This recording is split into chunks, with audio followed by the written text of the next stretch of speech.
Respawn by Leo the Lion and David Pusek. He woke up in an unfamiliar room with only a flickering pink neon light coming through the broken window onto the dirty mattress he was laying on, and the glow of his randomly generated username. Ty19. He wanted to go home to his family, even if he wasn't sure whether he'd recognize them anymore. It was this thought alone that had him start his start of game routine. Getting up was always a struggle.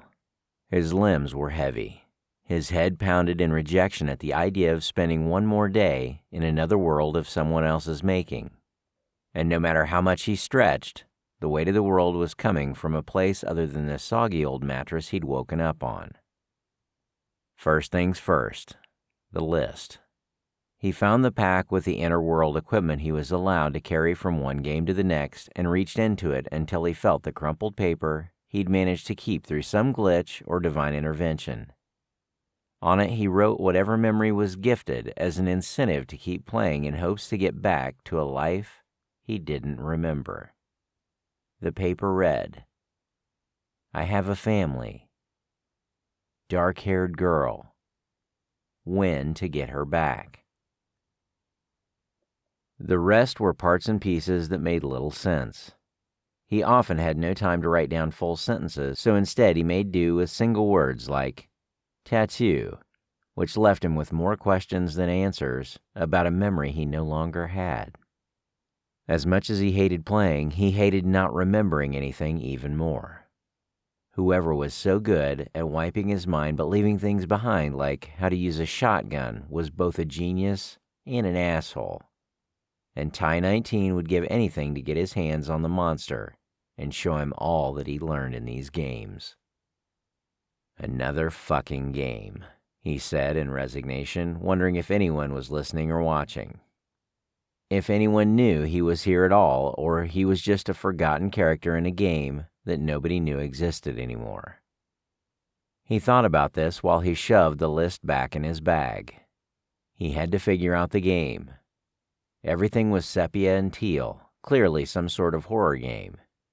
He looked around the space he'd woken up in, wondering in the back of his mind how many times he'd done this exact thing. How many times he'd failed, but he didn't dare spend too long thinking of that when he noticed a large flickering neon sign on the wall, counting down. From 12 to the zombie army he was going to be facing. Limited time meant he had to get moving. He'd figure out the game as he went. He didn't have time for frustration, so instead he instinctively opened the closet, one of the doors falling off its hinges with a loud bang and raising dust that coated his nostrils and throat, making him cough as he looked at the arsenal the game provided. It wasn't much, but he had the feeling that it never was. He noticed the rules when he was finished coughing. They were scrawled in bad street-style handwriting under a map of several counties with a near-comical, "You are here," blinking symbol. The rules read, "Rule one of these counties as king for a week." They were confusing instructions for a world that so far seemed lawless, certainly without a king or any type of governing body for that matter. Ty19 knew the cycle well, though. This was a memory he was allowed to keep. He'd try and then try again, and by the end, he wouldn't remember where he went wrong. And in a day or a week or a month, he'd be in the game again. And though he wouldn't remember it, there would be a wavering air of understanding. A knowledge, like the fact that he had to open the closet. All he needed was one game, just one win of one single game, and he would be out of this shithole. After so many trials, so many failures, he had started considering giving it all up. His memories, his life, his family, everything he wanted so desperately to return to. But the longer he tried, the less likely it seemed. He looked at the weapons in detail. He thought he remembered being excited by the choices and possibilities for the day once upon a time, but that was no longer the case. Now he wondered if using them on himself would rid him of this never-ending torture. After all, why would they want a player who does nothing but die? There was a rusty axe he knew would be too heavy to carry for too long. Brass knuckles that would require him to get too close to whatever he was fighting for them to be useful. And a few boring, blunt, heavy objects that would just weigh him down throughout the game. So, finally, with the timer dwindling down ever so rapidly, he grabbed the wooden bat with nail heads sticking out of it every which way, just to be safe. He checked in his pack, but most of the inner world items seemed to be not compatible with this world. Either that, or he was at too low of a level to use them, or whatever God controlled this hellhole wanted him to keep failing, so he took a deep breath. Time to start the game. The fight. Ty-19 was heading to the emergency stairs when he heard the sound that made his blood curdle. Maybe it was part of the programming, but he recognized the damned sound and the rotting flesh smell that came with it. Zombies. Great. He hated the fuckers. He looked out the broken window, and the wind slapped him with the smell of old, dried blood and piss as he took in his surroundings. Doing so gave him access to a map, a useful tool in any game. On the map, he saw only a few things of importance, but what caught his attention most were the black silhouettes walking around seemingly aimlessly, perhaps suffering as much as he was. A strong gust blew the dust and dirt up, making him squint to keep from getting the crap in his eyes. It all smelled like rot. He didn't remember much, but he knew he would never forget that smell. He waited for the wind to stop before he pulled out his trusty inner-world binoculars, only to spot impending doom. It was a whole army of undead disgust, but they weren't really going anywhere, and that's when he saw it. The second clock, counting down just like the one on his wall. The army would be released in less than 12 hours. That was the amount of time he had to outrun the zombies. Although the army wasn't headed his way yet, he knew better than to think that all he had to do was walk for 12 hours, so he put the binoculars away and headed to the stairwell, taking 2 steps down at a time to get to the street and on his way as soon as possible. Always with the bat at the ready. Ty-19 knew the drill. Gather resources, try to find NPCs to join him. There was strength in numbers. Then find a house he could arm and fix and make as safe as possible. A safe house without any of the benefits of an actual safe house. He certainly missed safe zones in games. Great. He had to actually figure out a plan without forgetting his goal. King for a week in a world full of zombies. Something in him, an intuition of sorts, told him that he knew where a safe house was, but whatever memory block he had wouldn't let him figure it out. What else was new? He headed to the in-world chat. Other players, some surely in his own predicament, woke up in different places, got different maps, different instructions, and different knowledge, and pulling it all together was helpful. It could give him clues as to what others were planning. He kept running down the steps while his mind scrolled the chat that wasn't so much visible as it was accessible by some sort of gaming magic or code. "We're headed to the fort in the northern part of the map," wrote someone with a name as generic as his own and not worth remembering. "I think that's the safest spot," another player replied. "There are players there already. Meet us at the Oasis West from the fort in 4 hours to go with us." "I can't make it in 4, maybe 6, Ty-19 contributed. "We will wait as long as we can. Keep us informed." Ty-19 logged off the chat just in time to hear the grunting of a creature both dead and undead. Not that their version of alive mattered. All that mattered to him was that he didn't die and end up once more with a memory wiped and in yet another game. One swing of the bat was met with a sound not unlike that of a watermelon dropped on the floor. It was both hard and wet and mostly disgusting. The body slumped, but these things seldom traveled alone. Ty-19 kept going down the stairs, this time paying more attention to the sounds. It was too dark to see anything clearly, and movement could be a zombie or a rat at any given turn. He didn't want to waste time killing digital rats. Still, it was a swing and a near miss of one of those scurrying creatures that presented him with something unexpected. Bullets. He didn't have a gun yet, but bullets could always be useful, even as bargaining chips with NPCs, So he picked them up and he kept going.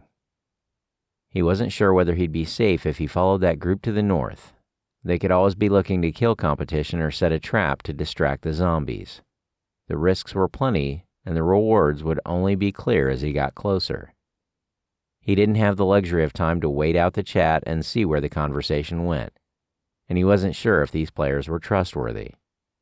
But it was still better than to go at it alone. The chat dinged, something it only did when he was tagged in a message, so he opened it to find a message where every single player had been tagged. "Please help me, I need to find my husband, I want to go home with him." Gordon 223 had written in all caps as a way of showing desperation and volume. This person was begging, but they were all desperate and none of them were able to help. Even if their husband was in a game, there was no way to know if it was this game. Not to mention neither Gordon 223 nor their husband would know who they were or who each other were. It was an impossible situation and a message that had wasted every player's time by having tagged them. Gordon 223 was sure not to make it out now. Poor bastard. The words had tugged at a bell in his mind, a forgotten memory working hard to come back, but he knew better than to stop and try. If he remembered, it would be a blessing, but an unexpected one, an impossible one. Gordon 223 didn't know it, but they were lucky. They still remembered their husband. Most players were not so lucky. Families were often the first thing to disappear from memories. First, small details like eye color or how their voices sounded. But soon enough, their race, gender, background all got blurrier and blurrier as the games went on until it was nothing more than an inkling of a feeling lost to time in the machine. They all did remember that they had a family, it seemed, just enough information to keep them going. A reason to want to win the game, to escape this place and get back to the family they didn't remember at all. It was motivation. Memories used both as ammunition and reward. It was cruel, and it was all they had to hold on to keep going. There was certainly no more time for thinking, reminiscing, wishing, and hoping to get his hands on Mayhem, the creator of this thing he was stuck in, Lord of Chaos for the sake of chaos. Ty-19 took the staircase with small jumps from one step to the next that made the bat hit his shoulder, where it lay with all the satisfaction pain could give a person who felt perpetually asleep. He made sure the bat was right in front of him whenever he approached the landing to be ready for whatever was waiting for him there. The buzz of the unworking light bulbs attached to the ceiling in the stuffy, hot hallways made the smells of death even stronger. So Ty-19 wanted to get out of the building and into the outdoors as soon as he could. With the reassurance of the weapon between him and the world, he took the last turn on a landing onto the first floor and found no more stairs. Instead, a door. But when he took it, he wasn't outside. On the other side of the hallway, a red sign on the ceiling read, "Exit." He walked towards it, not stupid enough to think this hallway was safe and keeping his eyes and ears sharp. He was walking past what would have once been a laundry room, squinting in an attempt to see in the dark when the smell hit him full force, making him stop dead in his steps. Just in time to see a zombie trying to walk through the wall in an unsurprisingly brainless move. He didn't want to catch his attention, so he raised his bat with as little sound as he could. And on his fourth step towards the monster, a crash. One of the nails hit one of the unworking light bulbs still attached to the ceiling, turning the whole room dark and making just enough noise to have the damn monster toward him. He swung too early, leaving himself no time for a second swing before he was tackled by the monster. Ty-19 fell to the ground, leaving behind a trail where the dusty floor that had been designed to be dingy, old, and chipped was now cleaned by his clothes, the dirt attaching to him like a magnet. He kicked and scratched against the body of the zombie. They were dumb, but they were strong and heavy with muscle that locked in place. The monster reached for Ty-19's face and managed to scratch right under his eye before he mustered up all his strength and used his legs to kick the undead back and away from him. The undead crashed into a wall, putting a hole into it, giving just enough light to slightly illuminate the room, buying him just enough time to feel around the ground for the bat, a single nail glimmering in the darkness. The zombie was approaching again, his shirt, A tattered, ripped, dirty old mechanic shirt read, Bob, above the pocket on his chest. And so Ty-19 said, "Sorry, Bob." It then stepped out of the beam of light, making the shirt illegible after it walked past the hole it had made, as he swung with all of his strength for the head, ready to keep walking towards the exit, but he missed. "Fuck, Bob, just die already," Ty-19 said under his labored breath, and swung again just as Bob reached him with both arms towards his neck. The monster squeezed and pushed until Ty-19 was against the wall, ready to die before he even made it out of the fucking building. In a moment of genius, he grabbed the bat by the very edge of the bottom, raised it up as much as he could, and let it fall straight down onto Bob's head. The zombie's grip fell limp, but that was only the second thing Ty-19 noticed. What he noticed first was that the spray of blood or goop or whatever the fuck it was that these creatures had in their skulls had sprayed his shirt and his face. "Fucking gross, Bob," he said, and pushed the dead body off of him and onto the floor. He looked into his inner world bag and found a health kit that was of the lesser quality and easier to find in almost any game, and used it to clean up. It didn't fix the scratch under his eye, but that was fine. He didn't want to walk in the sun with rot all over him. He stepped over the body only to notice that Bob, the mechanic, carried a gun, so he grabbed it. He checked the chamber, was full, and he put the lock on before attaching it to his waistband. Any find was a good find at this point. "Thanks, Bob," was the last thing he said before finally stepping over the body, only to notice that there were 2 more undead waiting for him by the exit of the building. They began charging him with their hands extended, ready to strangle the life out of him, but this time he was ready, and he wanted out. He spent no time picking up the bat, glad for whatever light was letting him see, and swung with all of his force, not missing this time. Both skulls exploded with grandeur, brains and curdled mess flying everywhere and painting a wall a color that was admittedly better looking than the dingy gray of the current paint job. Too easy. It had felt too easy, and that was never a good sign. It meant that the game was trying to get him to put his guard down before throwing something far too difficult his way. With that knowledge in the back of his mind, he pushed the bar on the door to open it, the sound ringing a doorbell in his mind. But not bothering to explore it, he just walked out. He had expected the open air to smell better than the dirty, abandoned building, but it didn't. Gusts of wind brought with it the smell of death, and as he walked, he spent significant time working on not gagging. Right now he had a goal: gather supplies and go north, so that's what he did. He knew better than to try and break into the houses that were locked. They weren't dangerous, but they were time-consuming, and time was something he didn't have much of, so instead he walked into open houses. Opened all the cabinets, ran quickly through the bookcases where he could find any sort of ammunition or interesting objects to buy an NPC with. He gathered food, medicine, water, as much water as he could carry, and a single pot. He didn't care about noise. By the time any of the damn creatures made their way toward the sound he was making, he'd be long gone. He had to focus on gathering the supplies he needed. Ty-19 kept north as best he could, keeping an eye on the sun that had been programmed to go up in the north and down in the south instead of east to west as it should have been. Just one of the many reminders that he was stuck in a video game, a jail cell of sorts. The sun hit his face full force, and no sooner had he started to feel sweat beads coming down his forehead than he found the edge of the city and the beginning of the desert. He was well on his way to the oasis, but zombies weren't the only thing that could kill him. Heat stroke, snakes, random objects poking out of the sand was all a danger. Every step could be a sinkhole. His plan was to walk quickly but carefully, trying to see any markings on the sand that might tip him off. He was about to take his first step when he heard gunshots and yelling from behind him. He knew better than to look back, but he did it anyway, and immediately noticed a small swarm of undead breaking into one of the locked houses where a player was doing his best to shoot them down. Walking away from the sun was a welcome relief. The closer he got, the clearer the problem became. The gate was open, and each time a shot was fired, and zombie brains flew everywhere, another zombie would start heading through the gate, almost as if they were waiting their turn to torture this poor soul. Ty-19 approached carefully, not to be seen studying the situation for a few seconds before deciding on a plan. He wanted to take just enough zombies out that he'd be able to jump the fence into the property, lock himself in, and then make the rest of the undead assholes explode with a small bomb he'd found while scavenging.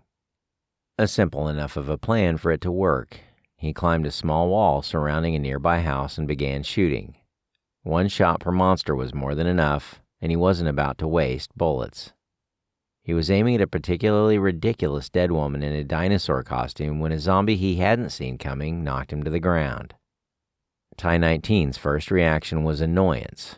He couldn't let a briefcase-carrying zombie be the death of him, and yet it seemed likely as the thing reached for his throat and began to squeeze with increasing force each second. Holding back the zombie's head with one hand, Ty-19 reached around him with the other hand, looking for his bat, his gun, or anything that might help him. For a moment, he had been letting the thought that he was about to die and be forced into another game go through his head. Another fucking failure for the books. Part of him wanted to stop struggling and just go, respawn into some other hellhole with some other type of monster trying to kill him. He wondered how long it would take for him to actually go and whether he'd ever see his family again. It was then, as he gave up on this game, that yet another shot was fired and the zombie that had been pinning him fell to the side, ironically lifeless now and without a skull at all. Ty-19 breathed a sigh of relief at the fact that he still had a chance in the game. After a moment, he got up and went into the house. Once he was in the house with the man standing in front of him, shotgun resting on his shoulder, muzzle facing up. An NPC. He had risked his life for an NPC. He began regretting his decisions. "Thank you," said the NPC, and then waited awkwardly as all NPCs did for a response. Ty-19's response choices were: say sorry and leave, buy ammo and weapons, ask to stay, ask NPC to join party. Ty-19 took only a moment to look at the options that popped into his head before hugging the NPC, who reacted with surprise but hugged him back. "Thank you," he said, unsure if the NPC understood anything at all anymore. Then he picked one of his options. "It's perfect. I came just in time. If you want, you can join me. I'm starting a new party to get to the oasis." Of course, the NPC had no choice but to agree to whatever he asked of him. But it was still nerve-wracking every time he had to wait for an NPC response. "I'm Jack. I'll show you the way, partner. I've been to the oasis many times." Jack nodded and walked to a wall full of shotguns to offer Ty-19 one, and he took it and left the bat in its stead. They headed back north and back to the desert, but this time the sand wasn't as scary because Jack seemed to know exactly where to step. It took what felt like ages, but must not have been, to reach a random military outpost in the middle of the desert where they gathered more weapons. The sun had began its downward journey, and though the heat was finally ebbing, the nightfall brought with it gusts of wind, sand, and shivers. The trip was long, and through it, Ty-19 and Jack encountered all sorts of characters that joined their party. First, they were joined by brothers running away from a circus, then a woman escaping the zombies that ate her children, and a man they'd saved from a sinkhole, another man who was with them just not to be alone, and other odd characters they'd found along the way. And just like that, walking and talking to strangers, they made a party of 16. It would be risky to walk in the desert at night with no light, and his 6-hour window to join the party moving north from the oasis had come and gone. So he made the choice to stay in a house that they'd found very conveniently in the middle of the damn desert. It could be their safe house. Well, not a safe house, more a house they would try to make safe by sleeping in turns and arming the hell out of whoever was awake. Also, they put traps all around in case zombies or any other creature roaming this game found them. Other players not on their party were not exempt to or from attacks. They shared some expired canned food, lit a fire, and all the NPCs shared their life stories before all fell half asleep. All was listening for any sound that might mean trouble. As the NPCs shared their pre-written lives from a time before the virus, Ty-19 thought about the game as a virus itself, an epidemic in his life. eating at his memories and his being until he fell asleep. The Fail. As soon as the sun had risen, Ty-19 signed onto the chat and his stomach dropped at the very first comment he saw. The swarm has spawned. Some user had written it in all caps. The message had been written not long after he'd fallen asleep, which meant that the swarm of zombies was the point that 12-hour clock was counting down to. That would have been useful to fucking know. They had wasted too much time sleeping while the zombies moved towards them. They had to head out now or they'd be nothing more than sitting ducks awaiting their death.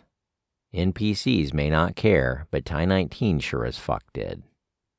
Outside, the heat had come up just before the sun fully did.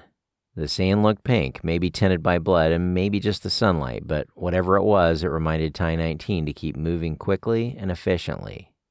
They had to skip the oasis altogether now and head straight north to the fort, where a whole new game would start. One of the politics as he tried to become king and stay in the position for a whole week. Time moved differently in the games. He never aged and he was never sure how long had passed, even in game time.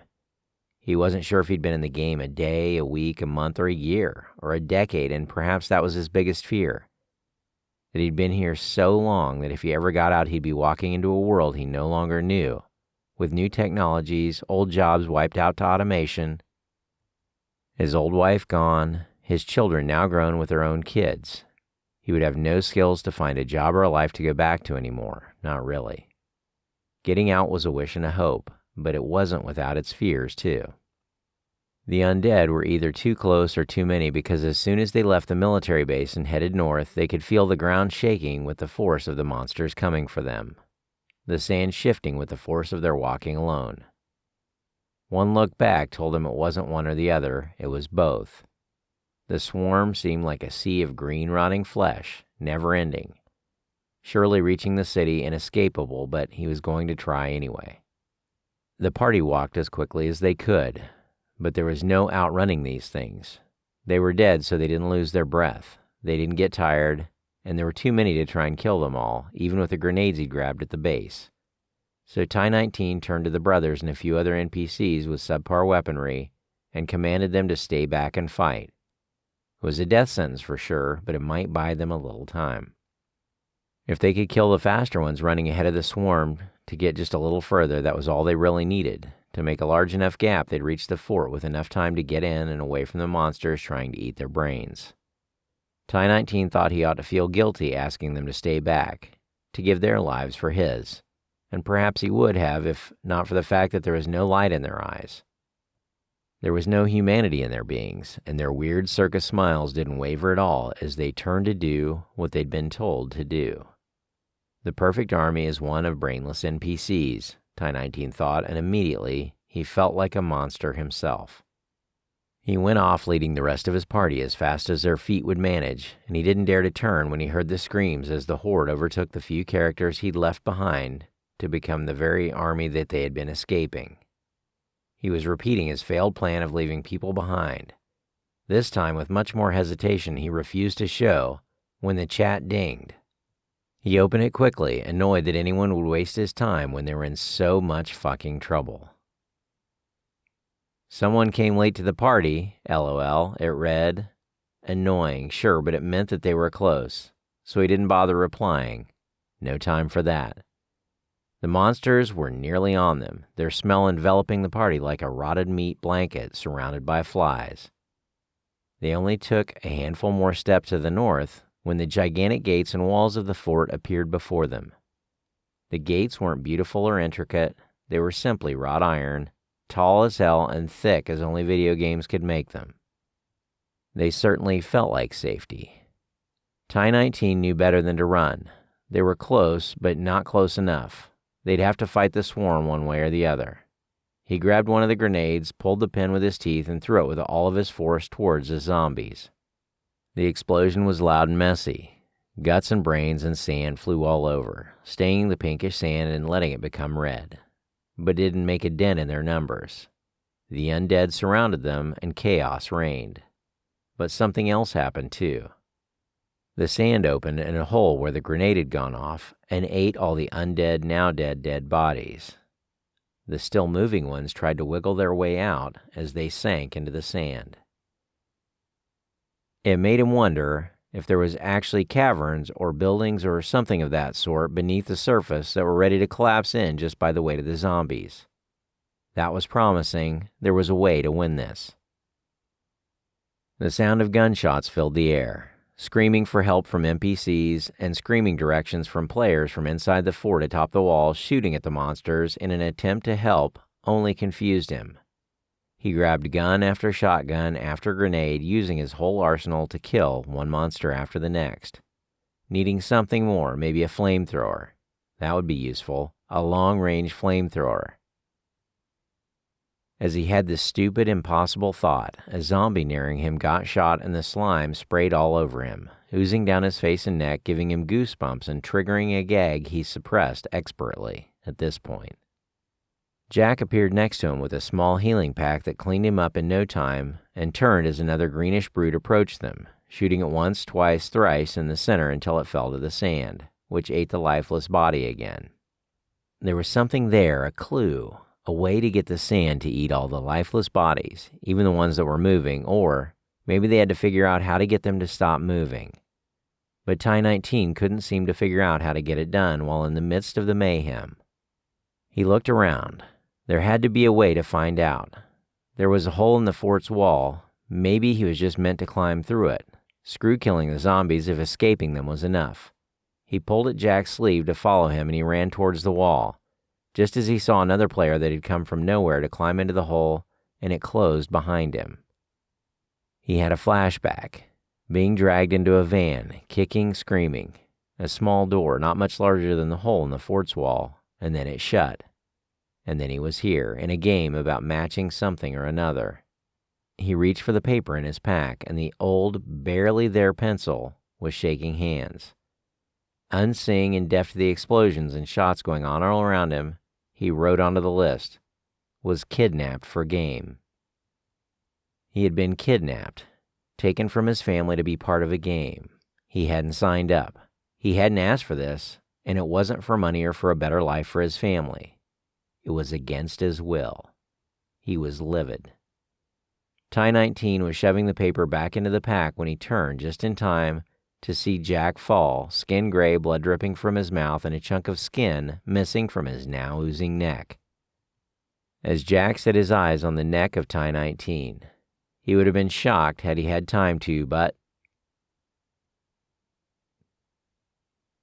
The spawn.